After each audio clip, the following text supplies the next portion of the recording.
देख लो जरा, चेक कर लो।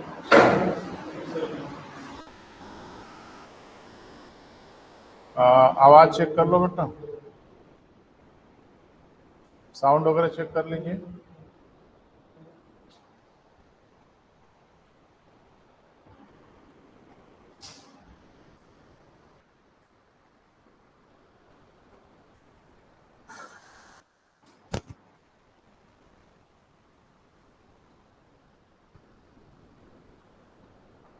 शुरू किया जाए बेटा।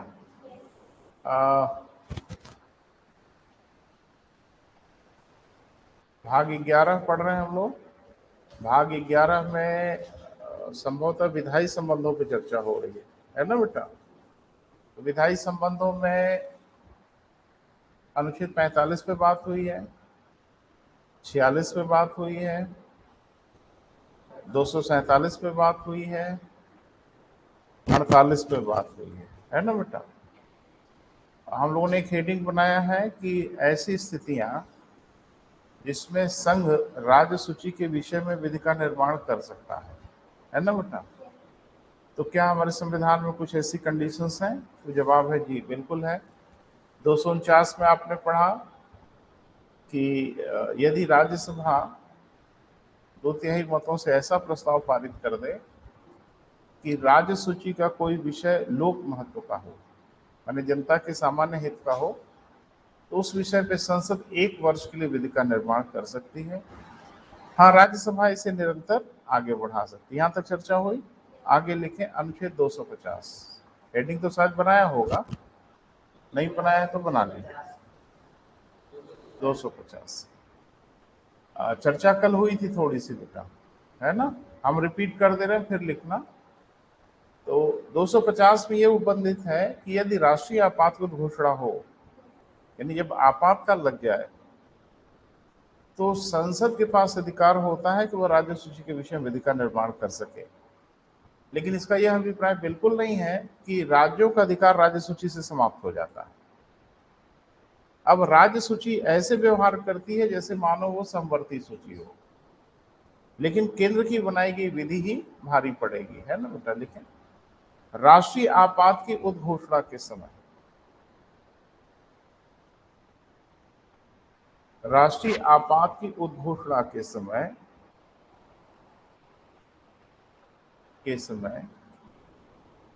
राज्यसभा, सॉरी राज्यसभा नहीं, राष्ट्रीय उद्घोषणा के समय संसद राज्य सूची के किसी भी विषय पर, संसद राज्य सूची के किसी भी विषय पर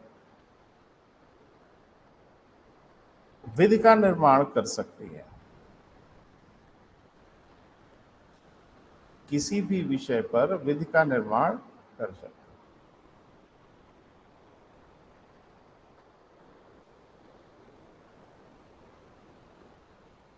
क्लियर हुआ बेटा?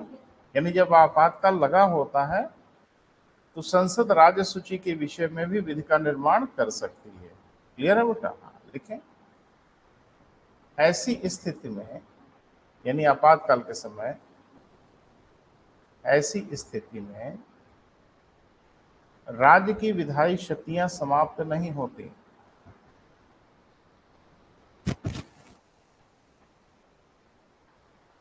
राज्य की विधायी शक्तियां समाप्त नहीं होती, वरन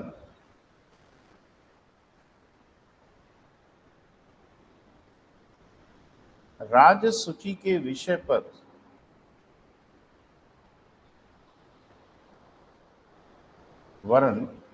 राज्य सूची के विषय पर संसद की शक्ति आच्छादित हो जाती है, ओवरलैप कर जाती है। राज्य सूची के विषय पर संसद की शक्ति आच्छादित हो जाती है, ओवरलैप कर जाती है।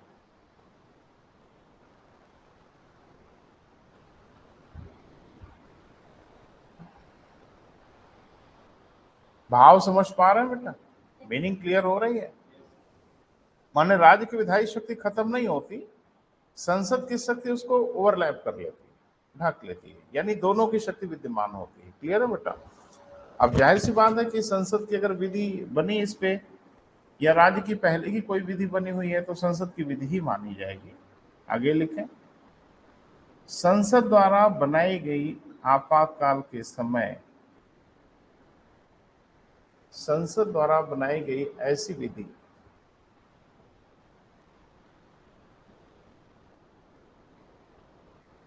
ब्रैकेट में लिख लीजिएगा, आपातकाल के समय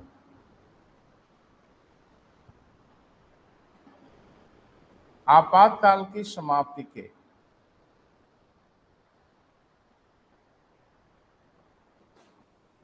आपातकाल की समाप्ति के 6 माह के अंदर स्वतः समाप्त हो जाती है।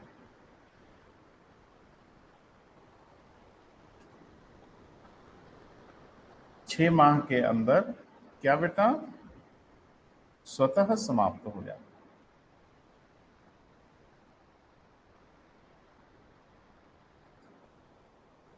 कुछ समझ आया बेटा? हम सामान्य भाषा में आपको बता रहे हैं। जैसे आपातकाल के समय संसद राज्य सूची के विषय विधि बना लेगी, लेकिन ये विधि परमानेंट नहीं होगी। ये विधि मान के चलो कि आपातकाल के लिए बनाई गई है। आपातकाल कभी न कभी खत्म होगा। जब आपातकाल खत्म होगा उसके 6 महीने के अंदर ऐसी विधि खत्म हो जाएगी, माने वो आगे नहीं रहेगी। तो संसद के अधिकार कब तक के लिए मिला? आपातकाल के समय, यानी आपातकाल जब चल रहा होगा उस बीच में संसद राज्य सूची के विषय पर विधि का निर्माण करेगी, लेकिन यह विधि प्रभावी रहेगी लगभग आपातकाल तक, क्योंकि आपातकाल की समाप्ति के 6 माह के अंदर इसे समाप्त होना होगा। क्लियर है? अब देखो, यही विश्लेषण है हायर कंपटीशन का, ऐसा क्यों किया गया होगा। तो थोड़ा सा इस पे 2 मिनट बात कर लेते हैं। राष्ट्रीय आपात घोषणा कब होती है? राष्ट्रीय आपात की उद्घोषणा कब होती है? देश संकट में हो, देश परेशानी में हो, है ना बेटा? तो देश अगर संकट में है, देश अगर परेशानी में है, तो शक्तियों के विभाजन को निरस्त कर दिया जाता है। सारी शक्तियों का केंद्रीकरण हो जाता है केंद्र की ओर, क्योंकि अब देश के सामने एक लक्ष्य होता है और वो लक्ष्य होता है राष्ट्र को बचाना। अब किसी प्रदेश की शक्ति, किसी प्रदेश का अधिकार अब कोई मायने नहीं रखता, क्योंकि उस समय देश के सामने पहला लक्ष्य होता है कि देश को किसी हालत में बचाना है। इसलिए उनकी शक्तियों को थोड़ी देर के लिए सस्पेंड तो नहीं किया जाता, ओवरलैप कर लिया जाता है कि अब जो हम कहेंगे वो जरूरी होगा, आप भी कहना, लेकिन अगर हम उस विषय पे बात कर लेंगे तो आप उस विषय पे बात नहीं कर सकते। यही मतलब है ना बेटा। आगे बढ़े, अनुच्छेद 251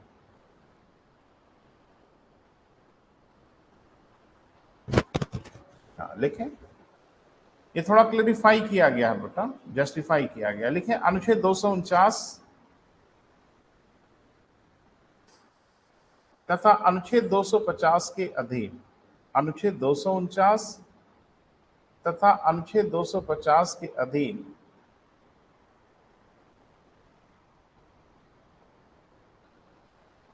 संसद द्वारा बनाई गई विधि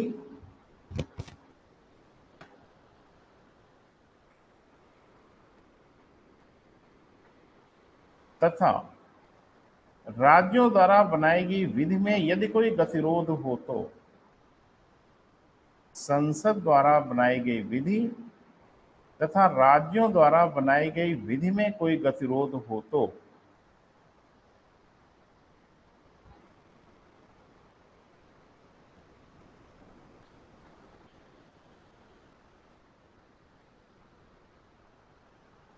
संसद द्वारा बनाई गई विधि ही प्रभावी मानी जाएगी। तो संसद द्वारा बनाई गई विधि ही प्रभावी मानी जाएगी।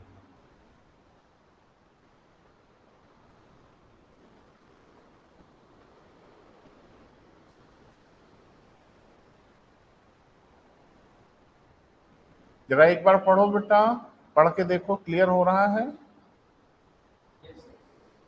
मुझे नहीं लगता इसमें बड़ी व्याख्या की कोई आवश्यकता है।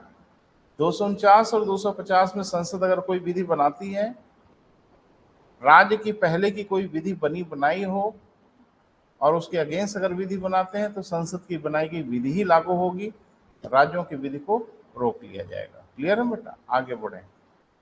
अनुच्छेद 252,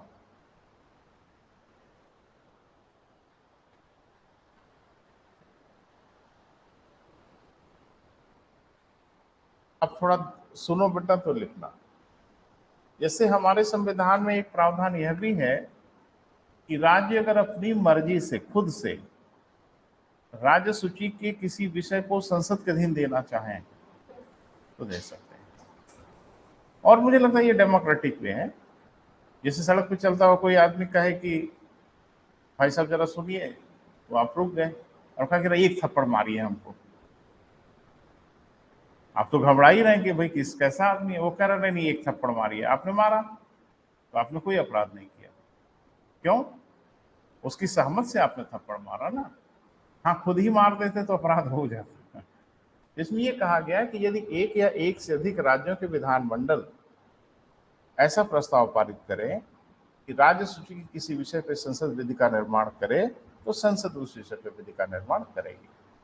क्लियर है? लेकिन इसमें एक अंतर महसूस कर रहे हैं कि ऐसा राज्यों की मर्जी से हो रहा है, जबरदस्ती नहीं हो रहा है।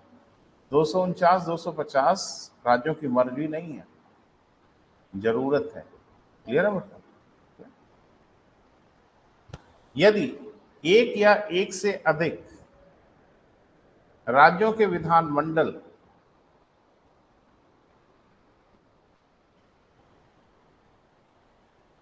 समझ पा रहे हैं बेटा?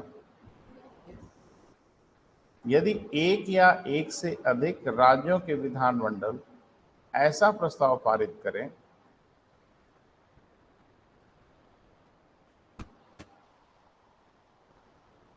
ऐसा प्रस्ताव पारित करें कि संसद राज्य सूची की किसी विषय पर संसद राज्य सूची के किसी विषय पर विधि का निर्माण करे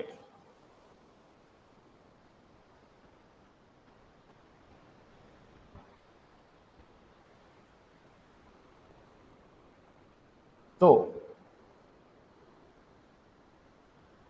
संसद ऐसे विषय पर विधि का निर्माण कर सकती है।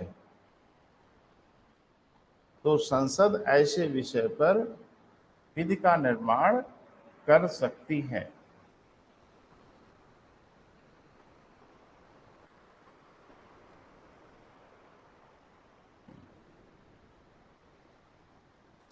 देखो, ध्यान रखना बेटा, ऐसा संसद के लिए बाध्यकारी नहीं है कि कुछ राज्य के विधानमंडल एक प्रस्ताव पारित कर दें, वही राज्य सूची के फलाना विषय पे संसद कानून बनाए।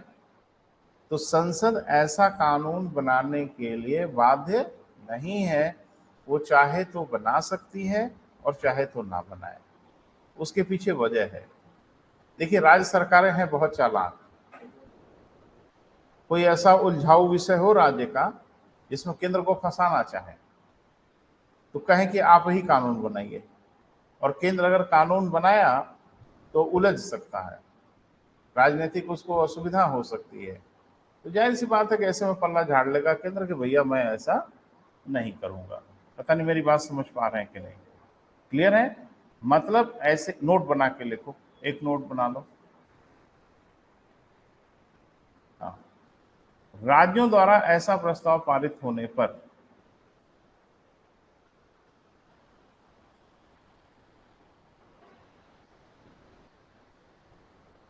राज्यों द्वारा ऐसा प्रस्ताव पारित होने पर संसद के पास दोनों विकल्प उपलब्ध रहते हैं।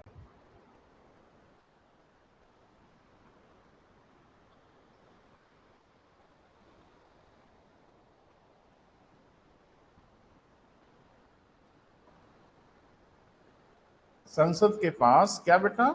दोनों विकल्प उपलब्ध होते हैं। मतलब बना भी सकती है, नहीं भी बना सकती है। अर्थात करके लिखो, अर्थात संसद विधि का निर्माण कर सकती है अथवा नहीं भी कर सकती।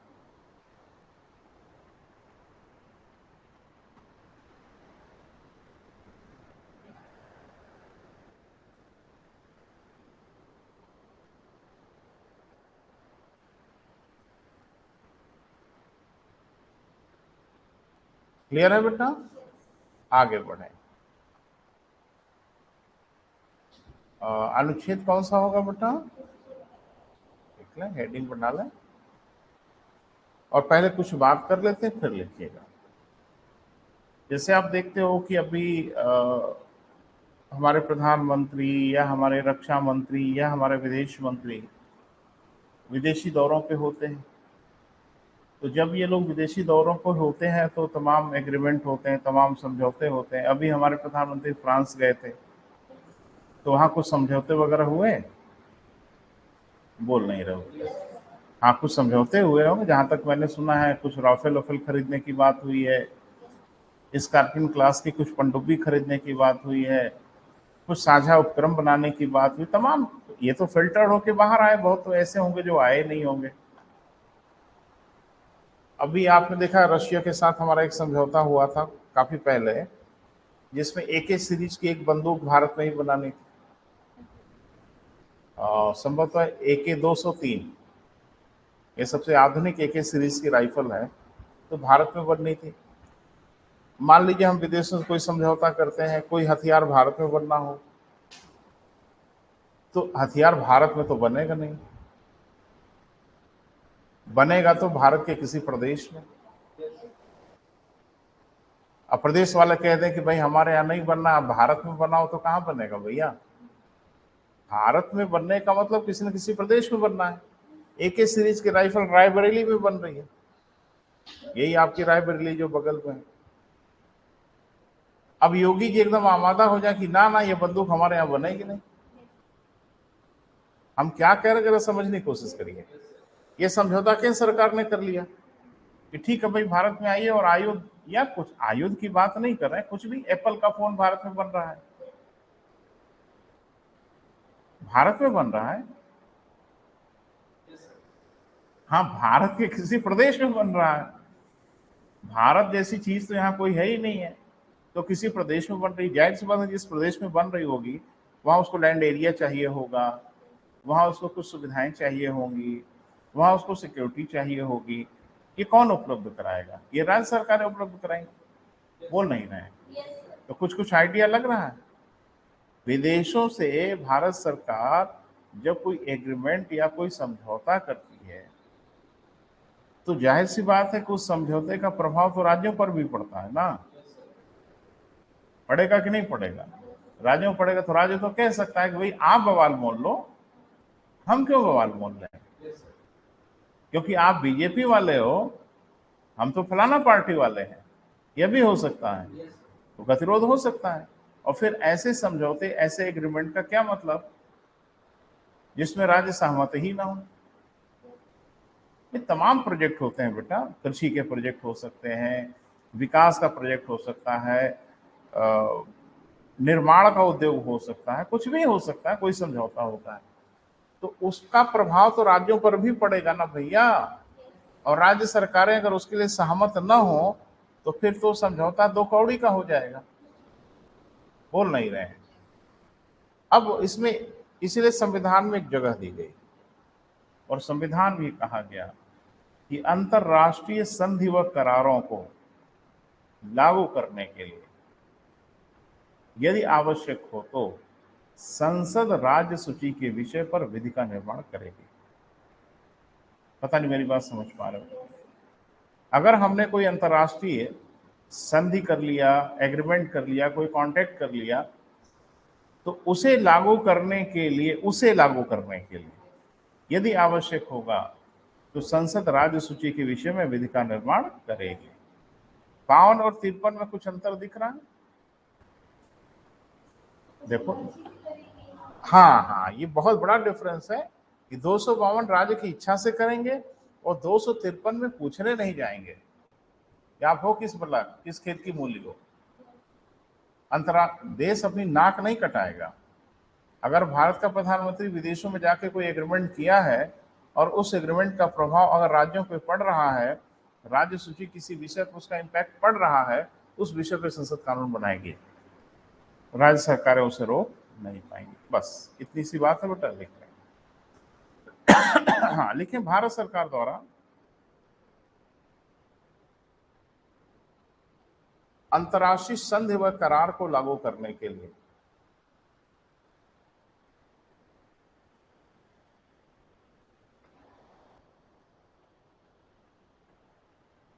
अंतर्राष्ट्रीय संधि व करार को लागू करने के लिए संसद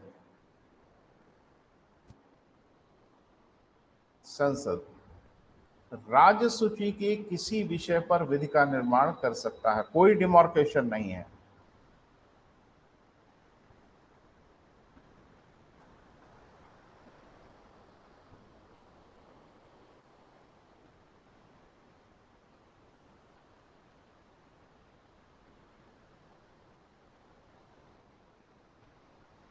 ओके बेटा, कोई डाउट?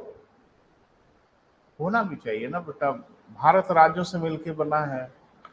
भारत कोई चीज तो है नहीं, भारत तो राज्यों का समूह है।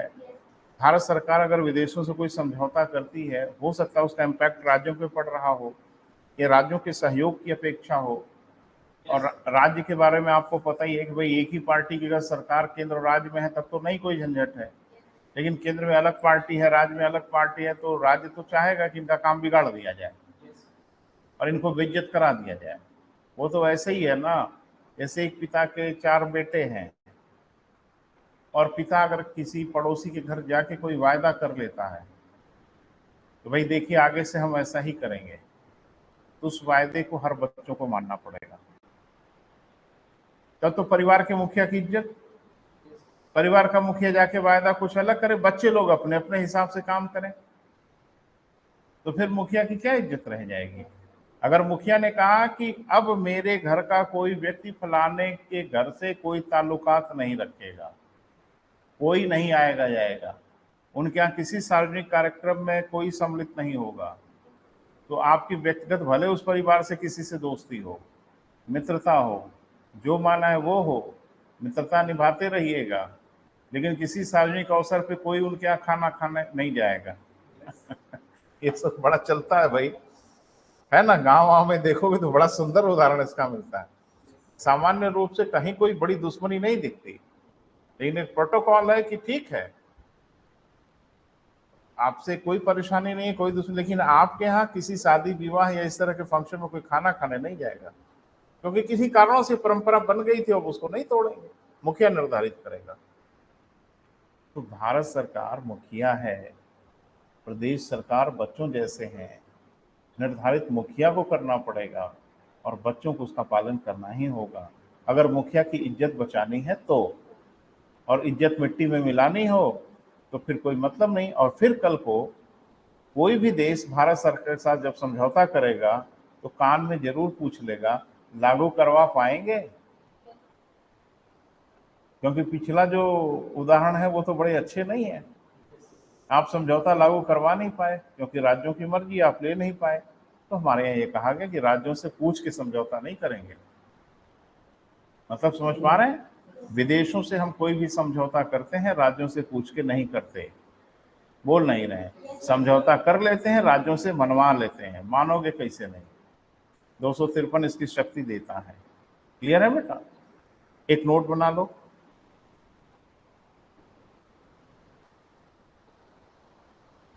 सेंटेंस पूरा हो गया ना बेटा? एक नोट बना लो। हाँ 53 है ना बेटा? हाँ लिखें। जहां अनुच्छेद 252 में राज्यों से सहमति ली जाती है, जहां अनुच्छेद 252 में क्या बेटा, राज्यों से सहमति ली जाती है,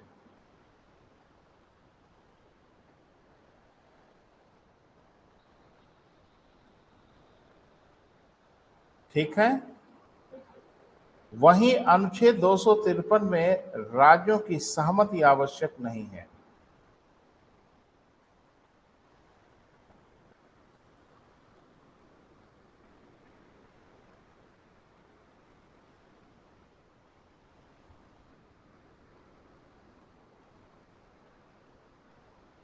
सहमति आवश्यक नहीं है। अब लिख लो बेटा अगला अनुच्छेद 254।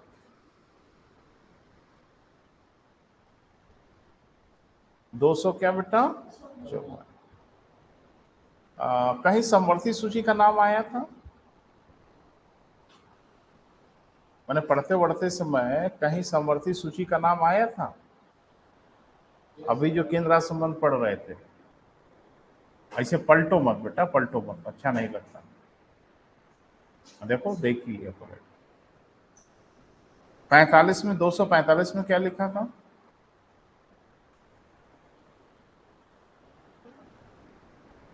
भौगोलिक अधिकारिता की बात की गई थी। ये कहा गया था कि संसद पूरे भारत या उसके किसी भाग के लिए विधि का निर्माण करेगा। तभी न करता है संसद, किताब में लिखा है, उल्टा लिख दिया गया होता कि राज्य पूरे भारत के लिए विधि का निर्माण करेगा तो करता। जो लिखा है वही ना होगा बेटा। तो 245 में क्या लिखा हुआ है कि संसद पूरे भारत या उसके किसी भाग के लिए विधि का निर्माण करेगा, राज्य विधानमंडल संपूर्ण राज्य या उसके किसी भाग के लिए विधि का निर्माण करेगा। ये सब काहे दिमाग में नहीं रखते हो बेटा, नुकसान हो जाएगा आपका, क्योंकि ये सब इलाके ऐसे ही नहीं पढ़ा है और ऊपर से थोड़ी लापरवाही करोगे तो नुकसान हो जाएगा। 246 में क्या लिखा था?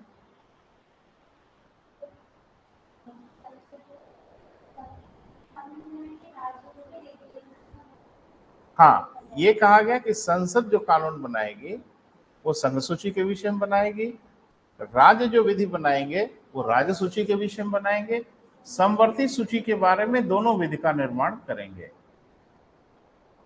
ना। बिल्कुल, मैंने वही याद दिलाया था कि ऐसा वहां कुछ नहीं लिखा है। बोल रहे हैं आप, तो ये कहीं ना कहीं तो लिखा होगा। नहीं लिखा होता तो ऐसे कैसे मान लिए कि भाई संसद की बनाई गई विधि ही मानी जाएगी? ये 254 में लिखा है, अभी आके लिखा है, तो इसीलिए मुझे याद आ गया कि आपको थोड़ा रिकॉल कराएं।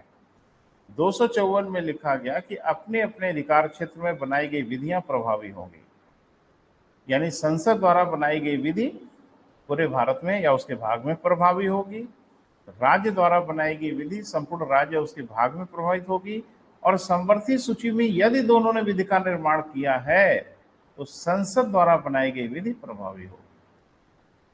ये 54 में आके लिखा है, जबकि समवर्ती सूची का उल्लेख 246 में ही हो गया है। लिख लें, अपने अपने अधिकार क्षेत्र में संसद तथा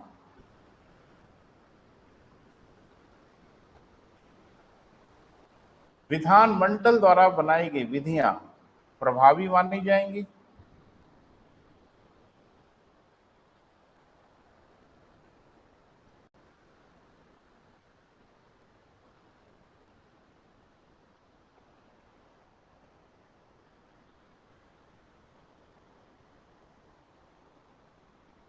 क्या मानी जाएंगी बेटा? प्रभावी मानी जाएंगी। फिर से सुने, अपने अपने अधिकार क्षेत्र में संसद तथा राज्य विधानमंडल द्वारा बनाई गई विधियां प्रभावी मानी जाएंगी। समवर्ती सूची में, समवर्ती सूची में यदि कोई गतिरोध हो तो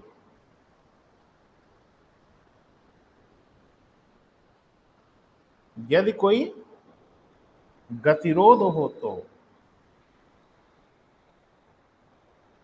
संसद द्वारा बनाई गई विधि प्रभावी मानी जाएगी। अब 46 के साथ 255 जब देखोगे तब सिनेरियो क्लियर हो रहा है। अब आम बोलचाल में तो बोल ही देते हम लोग।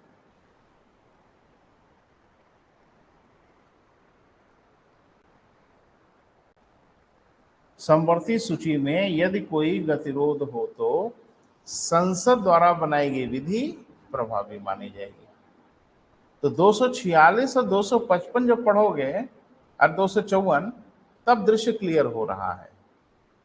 अब ये कहा जा रहा कि संसद द्वारा बनाई गई विधि, राज्य विधानमंडल द्वारा बनाई गई विधि अपने अपने अधिकार क्षेत्र में प्रभावी मानी जाएगी। इसका क्या मतलब? अधिकार क्षेत्र में दोनों आएगा, 46 भी आएगा, 45 भी आएगा। बोल नहीं रहे। 45 भौगोलिक डायमेंशन बता रहा है और 46 विषय को बता रहा है। क्लियर है? और वहां एक डेडलॉक दिख रहा था कि समवर्ती सूची में तो दोनों बना रहे हैं, उसका क्या होगा, क्लियर कर दिया गया। क्लियर है? आगे लिखो बेटा। 255 आर्टिकल 255, तो इसमें क्या लिखा है बेटा, थोड़ा देख लेते हैं। जैसे आपने पढ़ा है कि कुछ विधेयकों के लिए पूर्व अनुमतियों की आवश्यकता है, कुछ याद आ रहा है?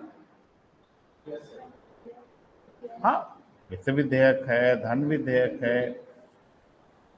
हाँ, कुछ विधेयकों पे राष्ट्रपति या राज्यपाल की पूर्व अनुमतियों की व्यवस्था है कि पूर्व अनुमति से प्रस्तुत किया जा सकता है ना? तो अनुच्छेद 255 ये क्लेरिफाई करता है कि पूर्व अनुमति यानी राष्ट्रपति और राज्यपाल की पूर्व अनुमति का मतलब मात्र एक औपचारिकता है, एक फॉर्मेलिटी है, बाकी इसका कोई मतलब नहीं है। ये नहीं कि जाके खड़े होके पूछेंगे कि सर प्रस्तुत करें, नहीं प्रस्तुत करेंगे, मान लिया जाएगा कि आपकी पूर्व अनुमति है। क्यों? क्योंकि सिर्फ एक फॉर्मेलिटी है बेटा, वो ऐसे समझो ना। जैसे एक बेटा है, बड़ा हो गया, कमाने धमाने लगा है, बड़े हाई प्रोफाइल पद पे है, तो प्रोटोकॉल तो ये कहता है कि बेटा कुछ भी करो तो पिता से पूछ के करो।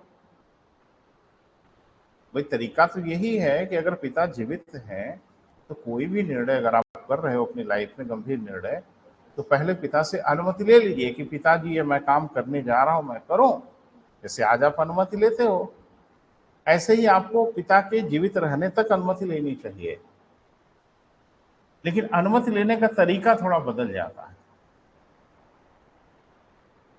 अभी आप पिता पे निर्भर हो तो पिता की अनुमति अब आपके विनम्रता पूर्वक होती है कि प्लीज पिताजी ये काम कर लें। पिताजी कहा नहीं नहीं, मन महसूस के रह जाओगे, पिताजी ने मना किया। अब आप बड़े हो गए हो, फाइनेंशियली आत्मनिर्भर हो गए हो, अब पूरा घर ही आप चला रहे हो, आपसे पूरा घर मैनेज हो रहा है, लेकिन प्रोटोकॉल तो ये कहता है कि पिता से अनुमति लेनी चाहिए, तो बच्चा पिता से अनुमति नहीं लेता।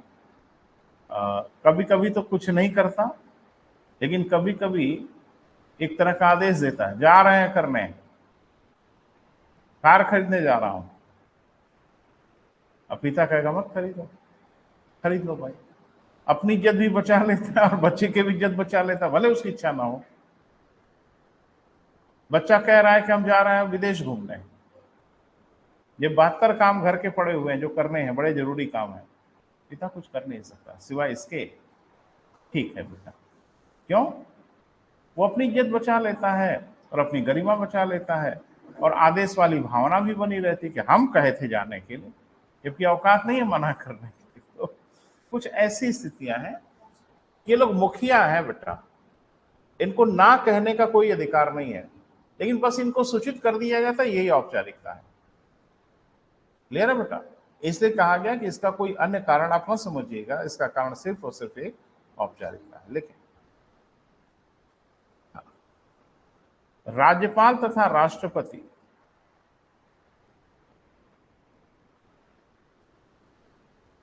की कुछ प्रावधानों में पूर्व अनुमतियां के कुछ प्रावधानों में पूर्व अनुमतियां मात्र एक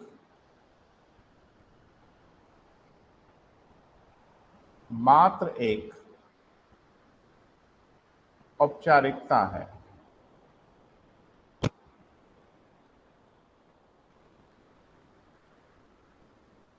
मात्र एक क्या बेटा? औपचारिकता है, फॉर्मेलिटी है ना? वो सूचित कर दिया। अब आपके हम प्रत्युत्तर की इंतजार नहीं करेंगे कि आप ना भी कहोगे कि हाँ कहोगे, दे दिया सूचना आपको, बस हो गया कि आपकी अनुमति हमने ले लिया। क्लियर है बेटा? चलिए, तो 245 से 255 ये भाग 11 में था और ये विधायी संबंधों के अधीन था। थोड़ा याद कर लिया जाए, देखो याद आता है कि नहीं।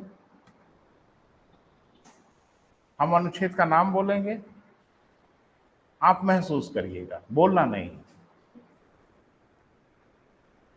नहीं, जैसे आपकी बेइज्जती भी ना हो, काम भी हो जाए, तो हम अनुच्छेद बोलेंगे, आप अंदर से फील करना कि आपको समझ में आ रहा है क्या कहा गया, और कुछ गतिरोध होगा तो हम सामने हैं। 245 हिल हुआ क्या है? हाँ, गतिरोध होगा तो बोल दीजिए ना ना सर फील नहीं हुआ। 246, 247,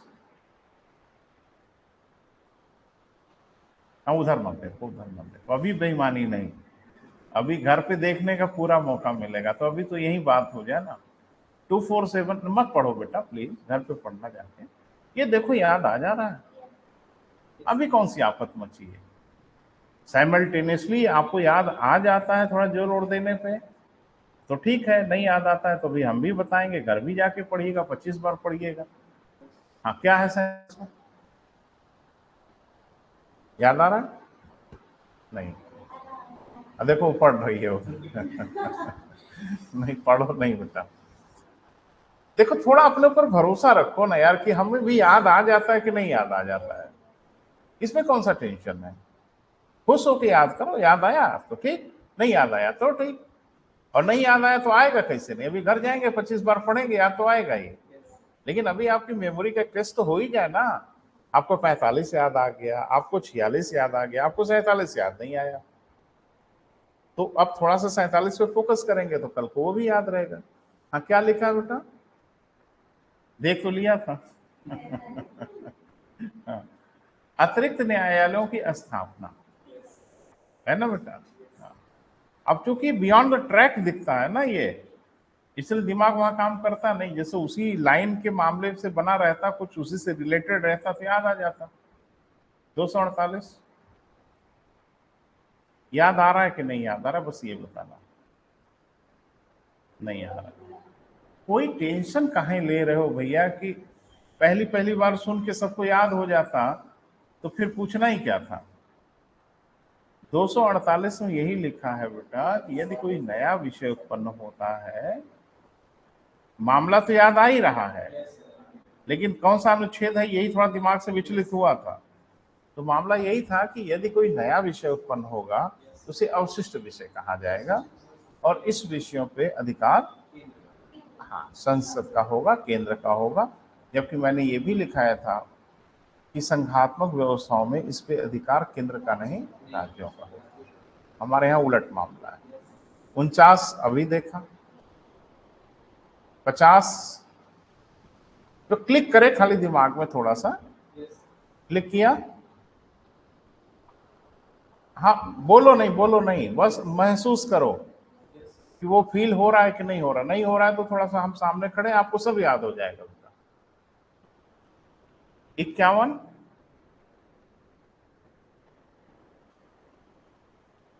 नहीं याद आ रहा है, 51 में कुछ नहीं लिखा है, 51 में खाली ये लिखा है कि 249 और 250 में अगर विधि बनाई गई और राज्य की विधियों से अगर कोई गतिरोध हो रहा है तो संसद की विधि ही मानी जाएगी। क्लैरिफिकेशन है। 52 राज्यों की सहमति से, 53 बिना सहमत के, 54 वही समवर्ती सूची वाला ना, अरे कांत शब्द तो पकड़ में आए तो पकड़ में आ ही जाएगा पूरा, जिसमें कहा गया अपने अपने अधिकार क्षेत्र में बनाई गई विधियां प्रभावी मानी जाएंगी, समवर्ती सूची में यदि कोई गतिरोध हो तो संसद की विधि मानी जाएगी। 55 अभी आपके सामने ऐसे पढ़ा जाता है। कॉपी बंद करिए, देखिए 45 में क्या है, दीवार पे लिखा हुआ है ना, तो दीवार को कहाँ देखते हो ठीक है, कुछ लोग छत की ओर देखते हैं। देखो हम लोगों का दिमाग ना बहुत कॉम्प्लिकेटेड डिवाइस है बेटा, बहुत कॉम्प्लिकेटेड डिवाइस है, और जो दिमाग की भाषा समझता है वही करामात कर दिखाता है। अब दिमाग की, आपकी भाषा और दिमाग की भाषा अलग अलग होती है। जैसे एक चीज बताओ, जैसे कोई पूछता है कि अरे वो उनके पिताजी का क्या नाम है, और आप उनका नाम पता रहता है, एट दैट टाइम याद नहीं आता। कभी कभी ऐसा होता है ना कि कोई चीज कोई पूछता है और उस समय अचानक से याद नहीं आता, और दिमाग ये कहता है यार याद है, पता है। अब आप वही 3-5 करते हो, क्या है, दीवार इधर उधर, पता नहीं क्या क्या करते रहते हो। एक मजेदार बात आपने महसूस किया, लगता है कि बस याद आ गया, पहुंच ही गए, तो फिर टूट जाता है वो पूरा लिंक जो है ना, फिर भूल जाते हैं, फिर हम हिम्मत छोड़ देते हैं कि नहीं याद आएगा। फिर हम जब कोशिश करते हैं तो लगता है कि बस पहुंच रहे हैं एकदम करीब, है ना, उसके इर्द गिर्द डगमगाने लगते हैं याद के, फिर गड़बड़ा जाता है। कभी कभी 3-4 बार में याद आ जाता है और कभी कभी नहीं आता। उस समय आप लाख छटपटाइए, वो याद नहीं ही आता है। और फिर हम थक हार के क्या करते हैं, छोड़ देते हैं, छोड़ो यार जाने दो, नहीं याद आया तो नहीं याद आया, फिर आप अपने रोजमर्रा के काम में जुड़ जाते हो, है ना, और अचानक आपको याद आता है।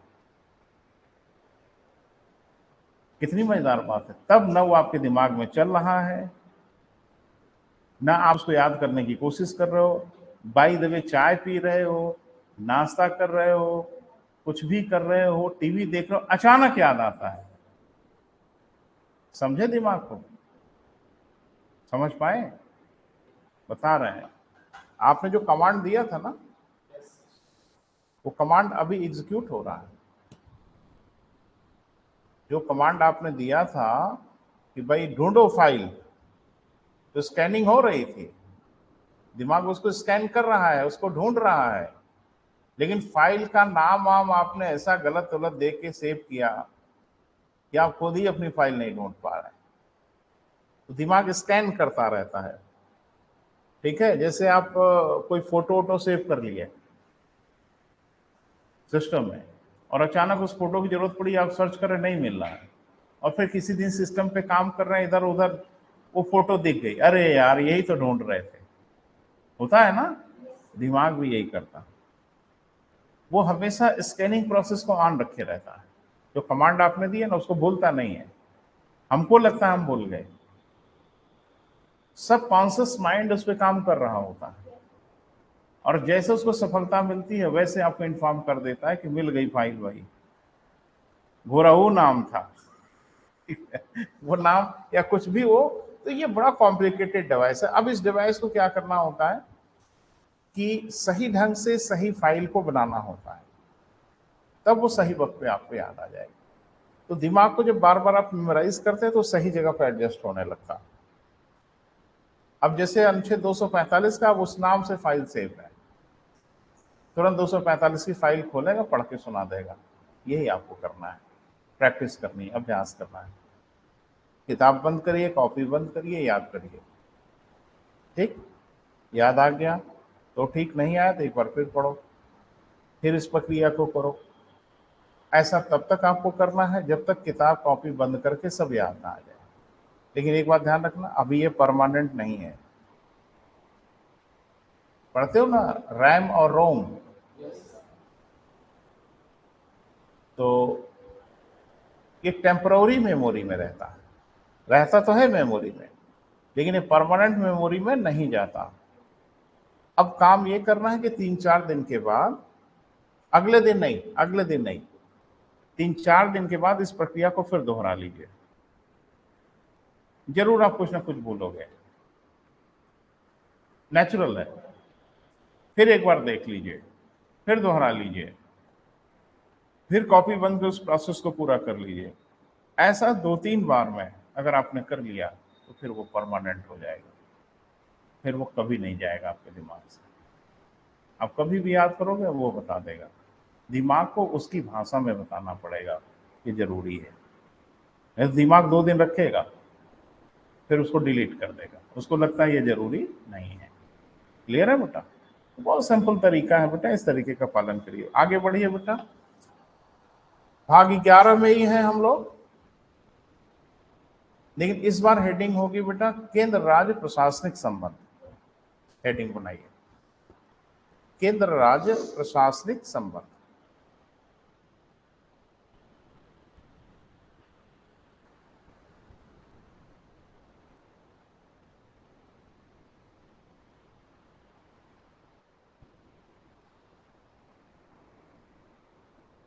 कहां से कहां तक है बेटा? अरे 253 255 हो ही गया था। जाहिर सी बात है 256 से शुरू होगा, जाएगा कहां तक बेटा? 263 तक। वेरी गुड, ध्यान रखना, महत्वपूर्ण है, परीक्षा के लिए इंपॉर्टेंट है। इसमें दो चीजों को मैं पिछले साल या उसके पहले देखा पूछते हुए, एक तो अंतरराज्यीय जल विवाद पूछा और एक पूछा अंतरराष्ट्रीय परिषदों का, अंतरराज्यीय परिषदों का गठन कैसे किया जाता है। देखना पिछले साल या उसके पिछले साल पूछा। तो ये चूंकि ऐसे इलाके हैं बेटा जहां जाते जाते हम थक जाते हैं और फिर वही हम लोग सब घपला हो जाता है और कंपटीशन में पूछ लिया जाता है। तो चले बेटा, पहली हेडिंग बनाइए, केंद्र द्वारा राज्यों को निर्देश।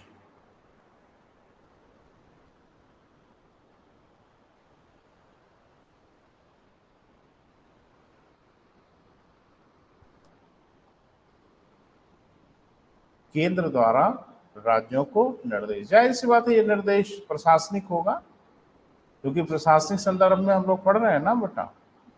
तो निर्देश क्या होगा बेटा? प्रशासनिक निर्देश होगा। कभी आपने पढ़ा है कि राज्यों में आपातकाल कैसे लागू होता है? अनुच्छेद कोई बताएगा? राज्यों में संवैधानिक तंत्र विफल होने, हमारे यहाँ 3 प्रकार का आपात है ना बेटा। एक राष्ट्रीय आपात 352, एक है राज्यों में संवैधानिक तंत्र विफल होने पर आपात 356, और एक क्या है बेटा? वित्तीय आपात। क्लियर है? तो राज्यों में संवैधानिक तंत्र विफल होने पर आपात 300, अरे 52 है, 56 है, 60 है, 56 है। तो किसमें है? 356। 100 नंबर घटाइए, कहां पहुंचे? 256। अरे वो 356 है और 100 नंबर अगर माइनस कर लिए सीधे तो हम आ गए 256। एक बार मैंने एक नेता को भाषण देते हुए, मैंने संविधान के विशेषज्ञ थे, उन्होंने ये कहा था कि 356 का प्रयोग करने से पहले, क्योंकि देखो 356 हाहाकारी है, 356 बनी बनाई सरकारों को ध्वस्त कर देता है, खत्म कर देता है, भंग कर सकता है। मंत्री मंत्री कोई कुछ नहीं, मुख्यमंत्री मंत्री कुछ नहीं, सब घर जाओ, ये भी हो सकता है। उन्होंने ये कहा कि 356 का प्रयोग करने से पहले 256 का प्रयोग। इसका मतलब 256 में कोई ऐसी चीज है? 356 का प्रयोग कब होता है? जब राज्य सरकारें संवैधानिक आधार पे न कार्य कर रही हो, संविधान के विरुद्ध जा रही हो, तो 356 का प्रयोग करके उनको खत्म कर दिया जा सकता है। ये हमारे संविधान में जो बनाया गया, हमको तो लगता है अच्छा ही बनाया गया, क्योंकि हम अलग अलग राज्य हैं बेटा, सबकी अपनी अपनी सोच है और कोई देश को तोड़ने वाली बात भी करने लग सकता है। तो इनका इलाज तो करना होगा ना। देश तोड़ने और देश के विघटन की बात अगर आपने किया और संविधान के विरुद्ध अगर आप गए तो आप सरकार में ही नहीं रहोगे, डर जाओगे। तो 256 क्या है बेटा, वो थोड़ा समझना है। कहा गया है कि संसद अपने द्वारा बनाई गई विधियों को, यानी संसद जो अपनी विधियां बनाती है, उस विधियों के अनुपालन करने के लिए, एग्जीक्यूट करने के लिए राज्य सरकारों को निर्देश दे सकती है। तो जब ये कहा जा रहा है कि राज्य सरकार संवैधानिक आधार पर नहीं चल रही है और आप 356 का प्रयोग करने जा रहे हो, तो पहले 256 का प्रयोग कर लो और राज्य सरकार को निर्देशित करो कि आप संवैधानिक आधार पर नहीं चल रहे हैं, हमारे बनाई गई विधियों का अनुपालन आप नहीं कर रहे हैं, उसको आप करें। और जब निर्देश का पालन न हो तो 356 का प्रयोग। पहले चेतावनी दें तब गोली मारे, पहले ही गोली मारे, ये ठीक नहीं है। पहले वार्न करिए कि देखिए अब गाली मत दीजिए, नहीं तो अब हम गोली मार देंगे आपको। और उसके बाद भी वो अगर नहीं डरा तो ठीक है। तो यही कहा गया कि 356 का प्रयोग आप सीधे मत करो भाई, पहले चेतावनी तो दे दो, पहले वार्निंग तो दे दो, पहले निर्देश तो दे दो कि आप देखिए संवैधानिक आधार पर नहीं चल रहे हैं, संविधान का आप उल्लंघन कर रहे हैं, आप इसे जल्दी से ठीक करें। उसके बाद भी राज्य सरकार अगर ऐसा ना करे तो फिर 356 का प्रयोग किया जा सकता है। तो 256 है बेटा राज्यों को निर्देश। क्या है, लिखें। संसद द्वारा बनाई गई विधियों के अनुपालन के विषय में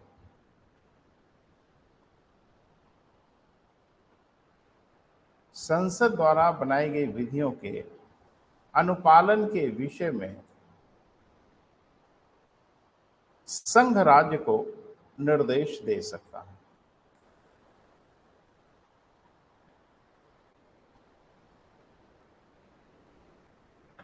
संघ राज्य को निर्देश दे सकता है।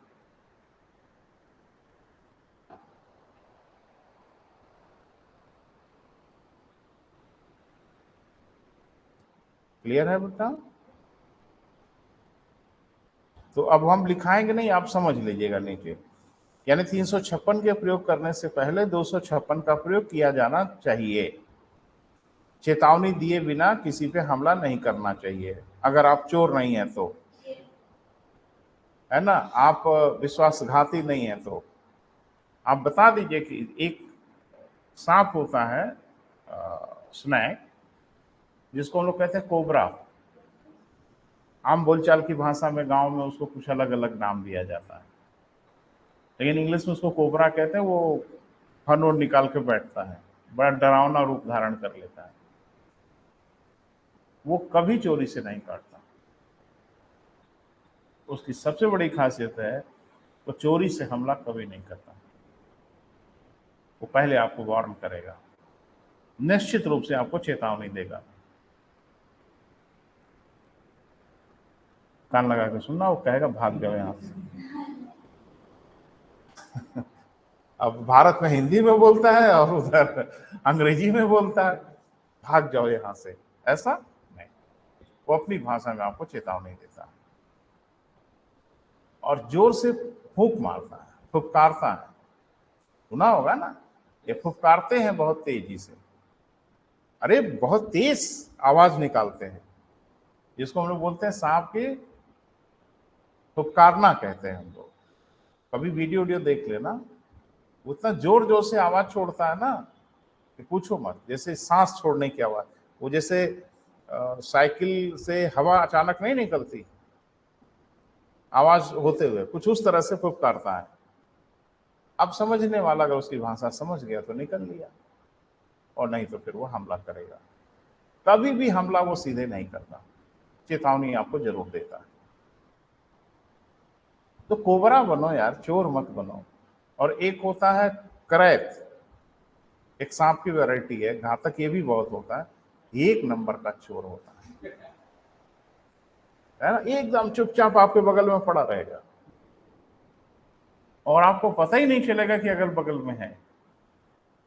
कोई चेतावनी नहीं, कोई वार्निंग नहीं, सीधे। तो ये कहा गया केंद्र सरकार को, करैत मत बनिए, कोबरा बनिए। पहले चेतावनी दीजिए, पहले वार्न करिए। अगर आपकी चेतावनी का असर नहीं होता है तो हमला बोल दीजिए। क्लियर है बेटा? इसीलिए हम कह रहे हैं कि 356 का प्रयोग करने के पहले 256 का प्रयोग हर हाल में करिए। चेतावनी दीजिए, राज्य को निर्देश दीजिए। आगे लिखो बेटा, एक और हो जाए आज 257।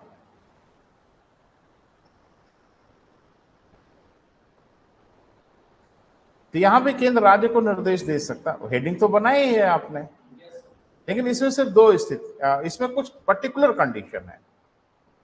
जैसे आप देख रहे थे कि 256 में ये कहा गया कि संघ अपने द्वारा बनाई गई विधियों के अनुपालन करने के लिए निर्देश दे सकता है। 257 कुछ खास कंडीशंस की बात करता है कि इन स्थितियों में आप निर्देश दे सकते हैं।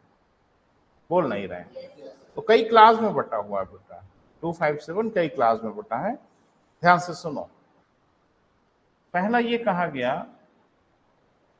कि संचार व्यवस्था की स्थापना और उसकी देखभाल के विषय में संघ राज्य को निर्देश दे सकते हैं। कि कम्युनिकेशन नेटवर्क जो होता है ना बेटा, बहुत बड़ा बनाना पड़ता है पूरे देश में। तो जाहिर सी बात है, अलग अलग प्रदेशों में इसके सेंटर्स बनाने पड़ते होंगे, है ना। तो अगर किसी राज्य में इसकी आवश्यकता हो तो संघ राज्य को निर्देश देगा कि अपने यहाँ इस तरह का सेंटर आप डेवलप करो। पता नहीं समझ पा रहे हो कि नहीं? अरे भाई, संचार व्यवस्था संघ सूची का विषय है ना, और संचार संघ का है खाली, राज्य का संचार होता ही नहीं है। अरे राज्य ही में तो, पूरे राज्यों में अगर संचार है तो पूरे भारत में कम्युनिकेशन ठीक हो रहा है। तो संचार व्यवस्था की स्थापना तो राज्य में ही होगी ना। इस विषय पे यदि केंद्र चाहे तो राज्य को निर्देश दे सकता है कि अपने राज्य में संचार व्यवस्था की स्थापना करें। दूसरा, कि किसी सड़क मार्ग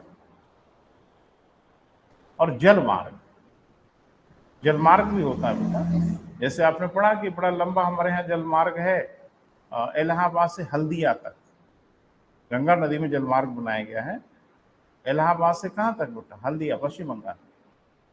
अभी आपने देखा कि क्रूज रूज बनारस से शुरू हुई थी, अरे मोदी जी उद्घाटन किए तो भाई बड़ा शोर शराबा मचा था। तो जल मार्ग भी होता है। अब ये कि हर जगह जल मार्ग नहीं होता, जैसे साउथ में जल मार्ग नहीं होता। क्यों? क्योंकि नदियां पहाड़ों से कभी कभी नीचे उतरने लगती, झरने बनने लगते, तो नाव से वहां तक जाओगे, फिर वहां से नाव कुदा दोगे झरने में नीचे। तो जल मार्ग वहीं हो सकता है जहां नदियां मैदानी क्षेत्रों में हो, ताकि नदियों के माध्यम से भी ट्रांसपोर्टिंग आवागमन हो सकता है, तो इसको जल मार्ग कहते हैं।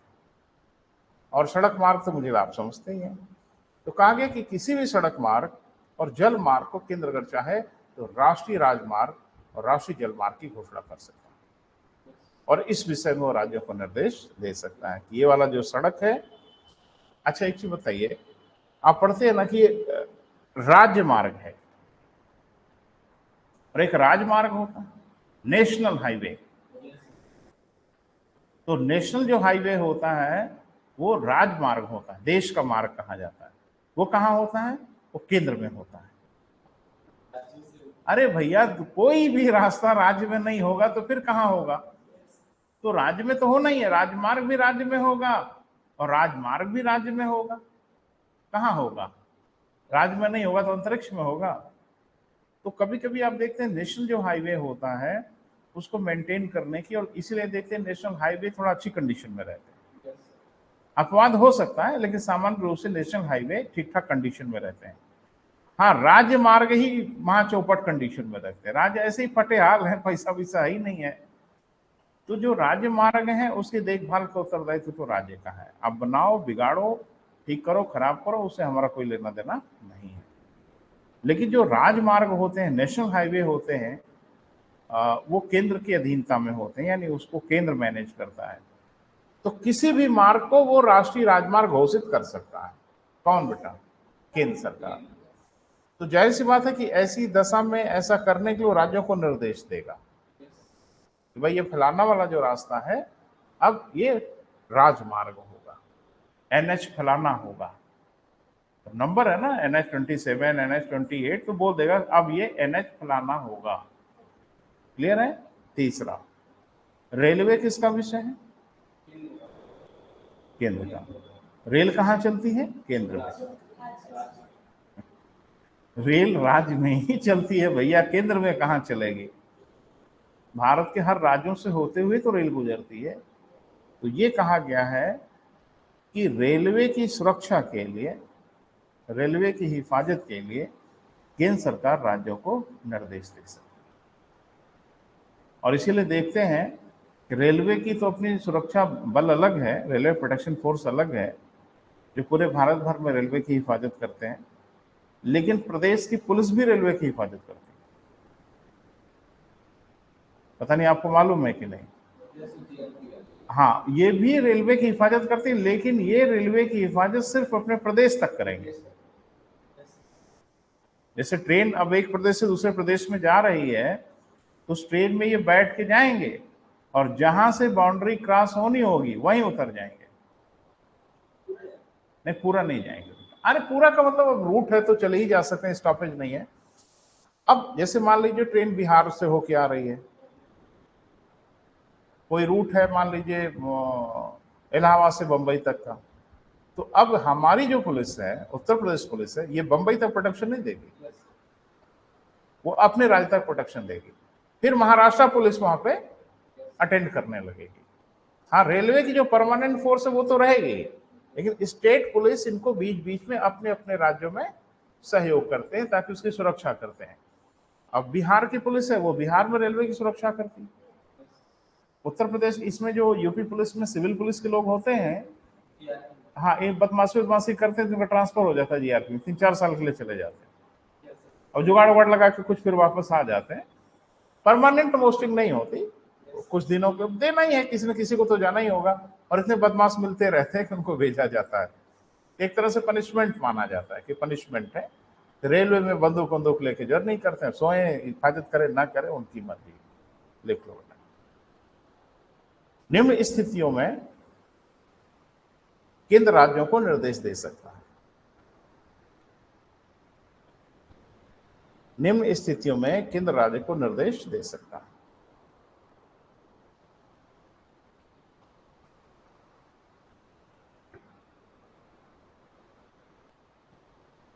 पहला, संचार व्यवस्था की स्थापना व देखभाल के लिए।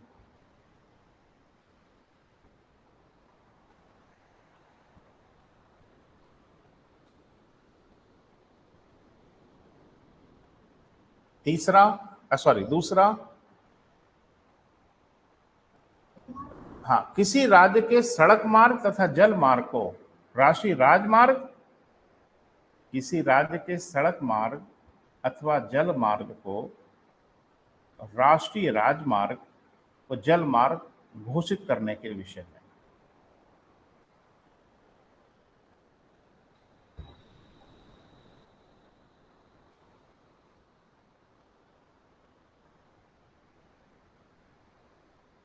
ठीक है बेटा,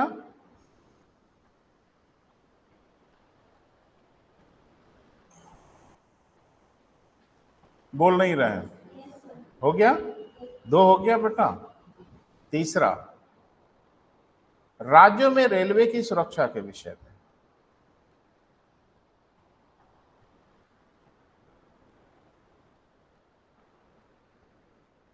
ये 257 में 3 स्पेसिफिक कंडीशन है बेटा, 257(1), 257(2), 257(3), ये 3 स्पेसिफिक कंडीशन है और इसमें केंद्र राज्य को निर्देश दे सकता है, उसके पास अधिकार है।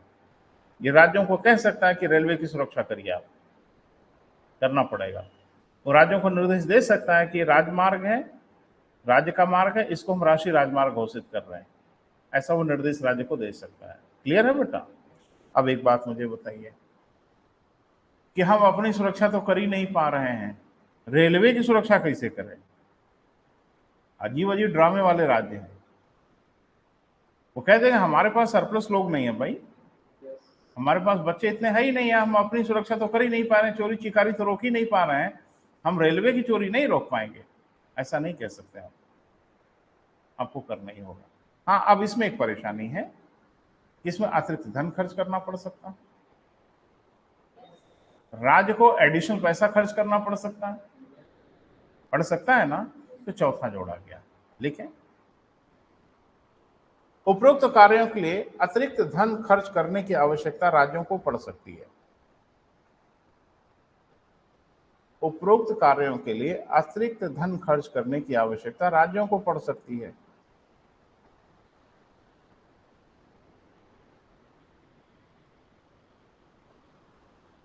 क्लियर है बेटा?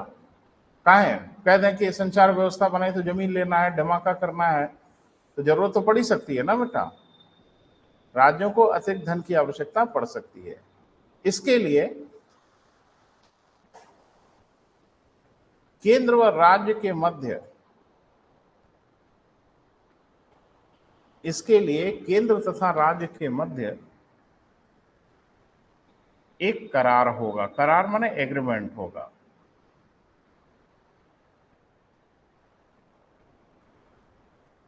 ठीक है, जिसकी मध्यस्थता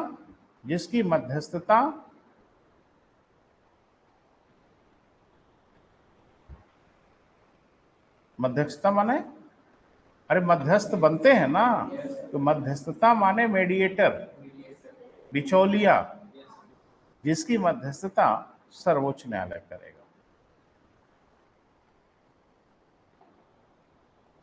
जिसकी मध्यस्थता कौन करेगा बेटा? सर्वोच्च न्यायालय करेगा।